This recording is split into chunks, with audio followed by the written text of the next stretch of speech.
çox adamlar vibe coderləri bəyənmir. Amma bu gələcəkdir. Bu 100%. Vibe coderların indi problemi varmı? Nə Var. ümumiyyətlə onu bəlkə izah edin. Vibe coding, vibe coder nədir? Bu insan proqramlaşdırma dili bilməyib, kursor kimi, Copilot kimi, süni intellekt Onunla bir yerdə yazır. platformaları ilə bəli, bu adamlara vibe coder deyilir. Yəni kodlaşdırma bilmir, amma süni intellekt istifadə eləyir və kod Tanıyıram yazır. bir nəfəri. Hə.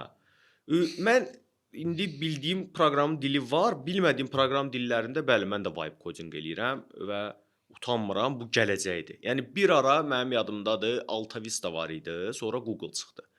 Google-da nəyisə axtaran injinerə dedilər ki, hə, o filan şeyi Google-da axtarır. Sonra Hətta bu bəzi normal. şirkətlər intervyuda deyirdilər ki, Google-a girmə. Sonradan bu normal hala gəldi. Hətta Google-da İndi deyirlər ki, axtarmayan. Google-da axtar. Hə. Google-da axtarıb tapa bilsən plusdur. Deməli, sən nəyisə axtaranda tapa bilərsən. Bəli, bir müddət sonra vibe coding də çox standart, adi bir şey oldu.